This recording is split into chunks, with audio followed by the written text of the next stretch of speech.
ऐवान माला ने 26वीं आईनी तरमीम का बिल मंजूर कर लिया। सेनेट से मंजूर शुदा बिल में 22 तरमीम शामिल हैं। तरमीम के तहत सुप्रीम कोर्ट और हाई कोर्ट्स में आईनी बेंच तश्कील दिए जाएंगे। चीफ जस्टिस पाकिस्तान की मुद्दत 3 साल होगी। चीफ जस्टिस की उम्र की बलाई हद 65 साल होगी। एहतशाम से बात करते जी। एहतशाम, मजीद बताइएगा। ऐवान बाला के इजलास में बहुत सी चीज़ें बराह रास्त हम देख रहे थे, कुछ ऐसी चीज़ें जो सिर्फ आप देख रहे हैं। देखिए, 26वीं आईनी तरमीम की 2/3 अक्सरियत से पार्लिमान के ऐवान बाला ने अब से कुछ देर कबल मंजूरी दी है।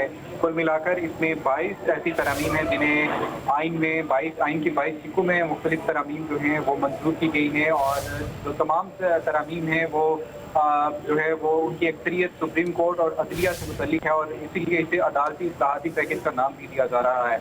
हाई कोर्ट के जजेस का तकर्रुर हो, चीफ जस्टिस ऑफ पाकिस्तान का तकर्रुर हो, आईनी बेंचेस का क़याम हो, चीफ जस्टिस की तकर्रुरी का तरीका हो, ये तमाम तरमीम जो है वो आइन में की गई हैं। और एग्जैक्टली अगर मैं आपको बताऊं तो जो तरमीम इस 26वीं आईनी तरमीम के जरिए से आइन में जो तरमीम की गई हैं उनके मुताबिक सुप्रीम कोर्ट ऑफ पाकिस्तान और हाई कोर्ट में आईनी बेंचेस जो हैं वो तश्कील दिए जाएंगे। जुडिशल कमीशन आईनी बेंचेस और जजेस की तादाद का तयन करेगा। आईनी बेंचेस का सीनियर तरीन जज आईनी बेंचेस का सरबराह होगा, और आर्टिकल 184 के तहत खुद नोटिस का जो इख्तियार है वो चीफ जस्टिस ऑफ पाकिस्तान या प्रैक्टिस एंड प्रोसीजर कमेटी से लेकर आईनी बेंचेस के हवाले कर दिया गया है।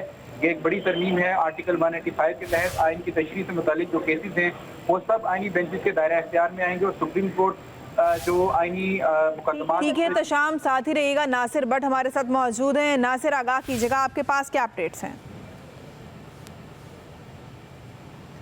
देखिए, आइनी तरमीम के 4 स्टेप्स होते हैं। पहला स्टेप ये है कि वफाकी काबीना की जानिब से मंजूरी दी जाए, हो चुका। दूसरे स्टेप में सेनेट में जो है वो बाकायदा तौर पर तरमीम जो है पेश की जाती है, हुकूमत की जानिब से उसको भी मंजूर करवा लिया गया है। तीसरा जो स्टेप है इंतहाई मुश्किल बज़ाहिर हुकूमत को दिखाई दे रहा है जी।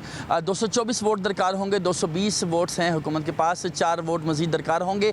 आदिल बज़ई जिनका ताल्लुक मुस्लिम लीग नून के साथ और चौधरी इलियास जिनका ताल्लुक काफरी के साथ है, वो मुमकिन तौर पर जो सपोर्ट कर सकते हैं हुकूमत को, जिसके बाद भी 2 मजीद वोट्स जो हैं वो रहेंगे, जिसके बाद वो तमाम 10 लोग जो कि पाकिस्तान तहरीक इंसाफ के साथ जिनका ताल्लुक बताया जा रहा है, जिसमें ज़ैन कुरैशी भी शामिल है और दीगर अहम पाकिस्तान तहरीक इंसाफ के रुकन असम्बली शामिल हैं, उनके हवाले से कहा जा रहा है कि अगर वो आते हैं, वोट करते हैं, तो ही हुकूमत को रिलीफ मिल पाएगा और हुकूमत तीसरी जो स्टेज है वो भी क्लियर कर पाएगी, जिसके बाद सदर मुमलिकत के पास जो है वो